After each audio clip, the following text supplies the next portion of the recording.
turun ke dunia ni, faedah dia, hikmah dia, kebaikan daripada peristiwa-peristiwa itu simbolik. Simbolik itu, kalau kita dapat nampak di Malaysia, kita teringat Hafizan. Ya, ya. Hafizan.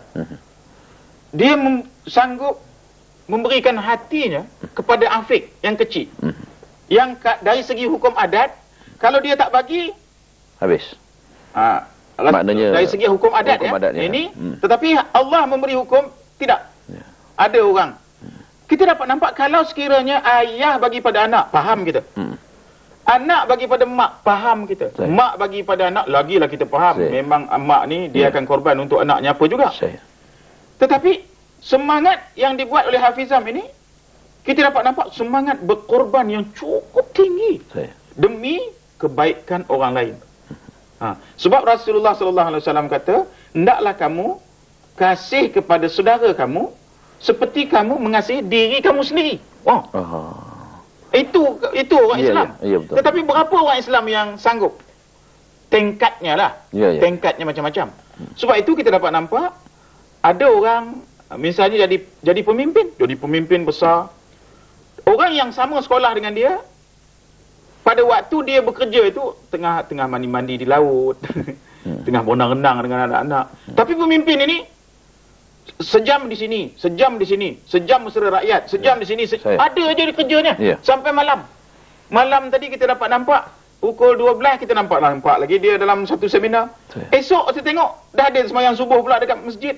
Ada orang sanggup mengorbankan semua masa dan kehidupannya semata-mata nak melihat negaranya, bangsanya, agamanya mesti berada betul-betul di tempatnya yang sepatutnya berada. Ini kita dapat nampak pengorbanan orang. Banyak lagi. Azhar Mansur, Datuk Azhar Mansur. Dia sanggup mengorbankan masanya, meninggalkan anak isteri dan bahayanya, keselamatan dirinya untuk mengelilingi dunia. Orang kata, apa ini bukannya dalam Al-Quran, dalam Islam, musafir ini digalakkan.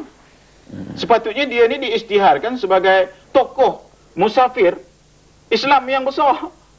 Tetapi kita tidak menyebutkan dia ahli musafir, tak sebut. Kita sebut dia ahli pelaya. Tetapi itulah Islam. Seorang ahli pelaya yang nak memperlihatkan kepada dunia bahawa semangat ini mesti berada di pada manusia untuk nak menentukan agar insya-Allah dengan banyaknya orang yang mempunyai semangat berkorban ini, insya-Allah negara itu akan berjaya dan makmur. Contoh satu lagi lah sebelum lupa. Apabila almarhum Tun Razak diberikan kuasa mageran, ingat tak? Majlis Gerakan Negara selepas peristiwa 13 Mei. Pada waktu itu dia dah boleh jadi apa nama orang kata? Presiden dan tak payah lagi, tak payah demokrasi dah. Dia dah boleh pegang. Tetapi kita dapat nampak selepas selesai semua dia panggil pilihan raya balik. Ini yang kita kata semangat berkorban. Pemimpin-pemimpin jenis macam ini. Dah almarhum dah.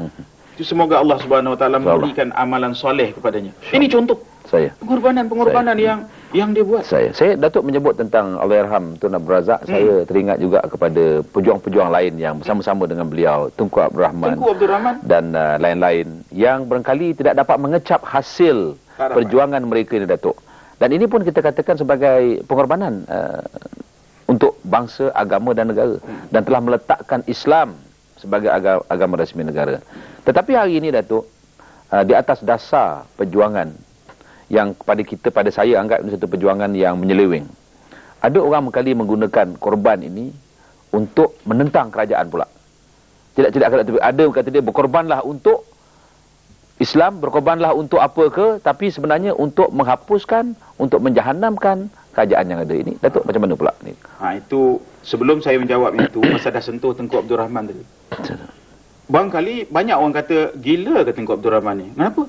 Ada pula nak pergi jumpa Chemping. Contoh. Oi, jangan main-main. Jumpa Chemping ni komunis. Semua komunis. Pertemuannya itu telah membawa ke satu hasil yang besar. Dan hasil yang besar sekali ialah apabila semua komunis angkat tangan. Tetapi bukan tahun itu. Selepas beberapa tahun, puluhan tahun selepas begitu sabar kita. Dan kita dapat nampak sabar. Tapi kerja yang dibuat itu asalnya bertemu Mesti bertemu. Tahun 50-an. Komunis pun kena bertemu dengan kita. Padahal risiko ada tu. Tak usah sesama Islam. Sesama Islam lagi kena bertemu. Itu dia. Ini pula komunis bertemu Tengku Abdul Rahman. Tengku Abdul Rahman bukan sekolah agama. Tengku Abdul Rahman sekolah di England. Tetapi dia rasa demi kepentingan, dia korban. Nyawa dia belum tentu untuk pergi ke situ. Maklumlah komunis kita tahulah. Dia tahu. Kita dapat nampak. Tetapi kesannya semalam saya tengok kami bekas komunis menyokong selepas berapa tahun. Ini dia. Nampak. Jadi ini yang kita sabar tadi. Kalau Nabi Allah Ibrahim tak sabar, dia kata tak berani lah. Tak naklah saya korban pasal ini anak saya. Anak saya sayang sekali. Tetapi dengan sabar dia buatnya kerja yang Allah suruh itu, Allah ganti dengan kibas. Inilah dalam korban ni mesti ada sabar juga. Ada sabar. Sabar inilah menunjukkan seseorang itu kental atau tidak iman dia. Sabar itu. Sabar itu. Sebab itu tadi kita kata kita ada pemanggil tu, boleh kita jemput panggil kita. Assalamualaikum. Halo. Halo. Assalamualaikum. Ayah. Datuk tak betul sambung lagi. Ya, dah. Tadi kita cerita ada orang menyalahgunakan korban. Ya, dah. Mengajak orang berkorban untuk misalnya menentang sesuatu kumpulan lain. Menentang satu kumpulan. Alasannya apa? Alasannya kerana kumpulan itu bertentangan lawan kita dalam sistem demokrasi. Sistem demokrasi menyebabkan adanya partai-partai politik. Kemudian partai ini akan mengajak anak buah mengerjakan partai ini. Partai ini mengajak anak buah kerjakan partai ini. Tetapi dengan memperalatkan benda-benda yang baik. Sehingga kan ada pernah berlaku, ini bukan zaman ini saja, bukan zaman dekat Malaysia, ini zaman lama.